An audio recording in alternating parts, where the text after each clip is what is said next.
कल हमने बात की थी साधारण विधेयक की। साधारण विधेयक कैसे बनते हैं, साधारण विधेयक कानूनी रूप कैसे लेते हैं, साधारण विधेयक ध्यान रखना विधि का रूप कैसे लेते हैं। आज हम बात करेंगे धन विधेयक कैसे पारित होता है संसद में। अब ध्यान रखना, साधारण विधेयक मैंने कल आपको बताया था, साधारण विधेयक संसद के किसी भी सदन में रखा जा सकता है, लेकिन धन विधेयक के लिए विशेष बात है, धन विधेयक सिर्फ लोकसभा में प्रस्तुत किया जाता है। अनुच्छेद मैंने पहले बताया था, अनुच्छेद 109 में प्रावधान है कि धन विधेयक सर्वप्रथम लोकसभा में रखा जाएगा। ध्यान रखना, लोकसभा में धन विधेयक किस में रखा जाएगा, लोकसभा में। अनुच्छेद मैंने बताया अनुच्छेद 109 में। अब ध्यान रखो, धन विधेयक सबसे पहले किस में रखा जाएगा, लोकसभा में, अनुच्छेद 109 के तहत।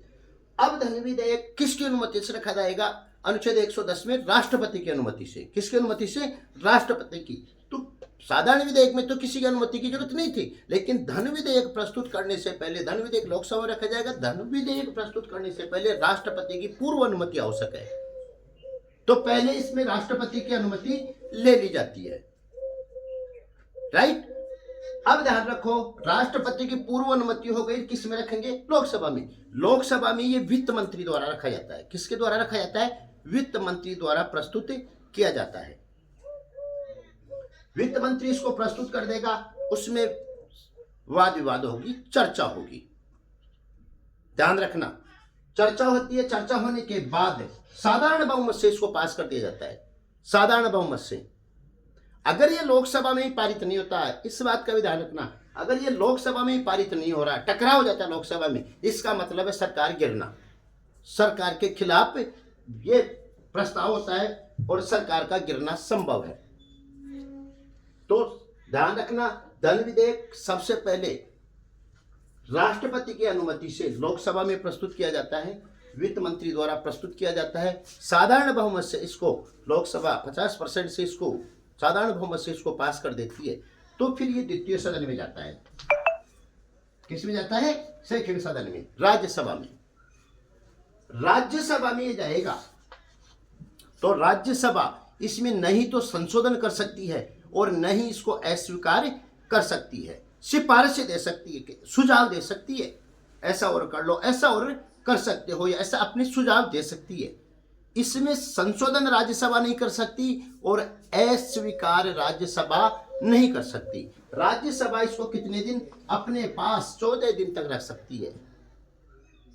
14 दिन से पूर्व राज्यसभा, जैसे लोकसभा ने पारित किया था वैसा का वैसा वापस 2/3 बहुमत से, साधारण बहुमत से पारित कर देती है, तो वो पारित माना जाता है। अगर नहीं करती है तो वो ज्यादा से ज्यादा, अगर उससे सहमत नहीं है लोकसभा से, तो ज्यादा से ज्यादा कितने दिन रख सकती है, 14 दिन तक रख सकती है। 14 दिन बाद स्वतः पारित माना जाएगा। कहां से, राज्यसभा से। तो राज्यसभा से फिर कहां चला जाएगा, राष्ट्रपति के पास।